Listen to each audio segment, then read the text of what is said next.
अनुरोध है, ये जो ये बैरिकेड किया हुआ है, ये हमारे विशिष्ट अतिथि के लिए जगह बनाया हुआ है। इसमें विद्यार्थीगण को अलग लाइन में बैठाइए एवं विद्यार्थी के साथ में स्कूल प्राचार्य लोग रहेंगे एवं उनके पेरेंट्स रहेंगे।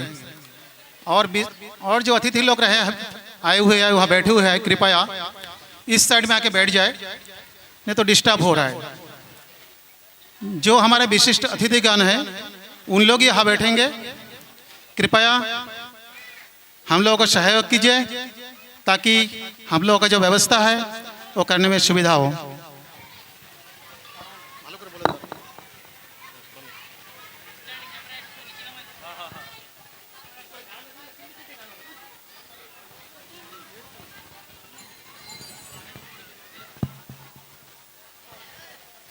হে নূতন, 1941 সালে কবিগুরুর জীবদ্দশায় তার শেষ জন্মদিনে এই গানটি পরিবেশিত হয়েছিল।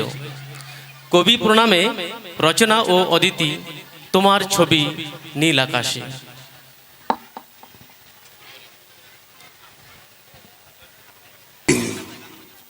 বিপন্ন অন্যের কাছে, শীর্ণ প্রেমের কাছে আমাদের জন্মগত ঋণ। তুমি আছো আবর্তনে, প্রতিদিনই কত উদ্বোধন, প্রতিটি অস্তিত্ব জুড়ে তোমার হাতের ছোঁয়া। 25শে বৈশাখে জন্ম, পুনর্জন্ম 22শে শ্রাবণ। জেগে উঠি, স্বপ্ন দেখি, স্বপ্নের ভেতরে মরে যাই। তোমার পদধ্বনি কান পেতে যেন শুনি, কখনো ভাবিনি তুমি নাই।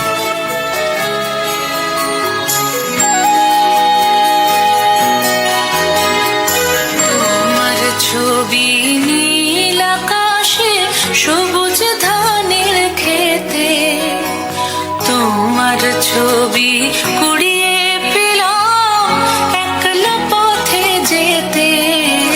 তোমার ছবি নদীর জলে ঢেউ করে থই থই। তোমার ছবি আলোয় আলোয় স্নান করে গান গায়। তোমার ছবি শুকনো পাতা ধুলোর বিছানায়। তোমার ছবি লতায় পাতায় বৃষ্টি হয়ে ঝরে। সেই ছবিটাই মনের মধ্যে গুঞ্জরে গান করে। এই যে আলো, এত যে রং, এত রকম সব কিছুরই মধ্যে তুমি রবীন্দ্র ঠাকুর। জন্মদিনের পর জন্মদিন ফুরোয় না, রোজই তার জন্মদিন।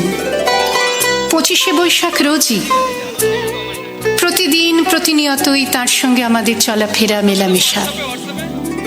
আমাদের হাতের লেখা রবি ঠাকুরের, কথা বলার ভাষা রবি ঠাকুরের, আমাদের প্রেমের চিঠিতে রবি ঠাকুর, পরীক্ষার খাতায় রবি ঠাকুর, আমাদের গভীর আনন্দ অথবা গোপন ব্যথার গান রবি ঠাকুরের।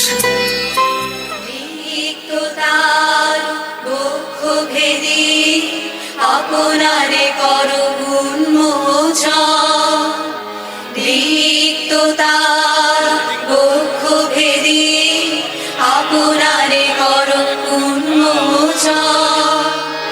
ব্যক্ত হোক জীবনের জয়, ব্যক্ত হোক তোমার মাঝে অসীমের চির বিষয়।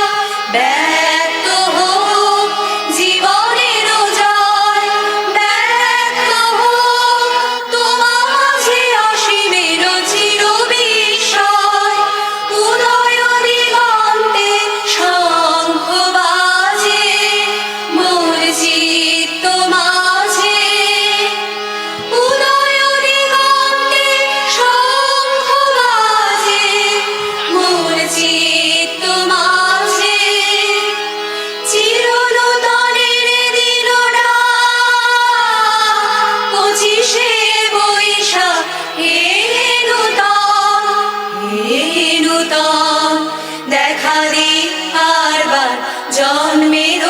প্রথম শুভক্ষণ।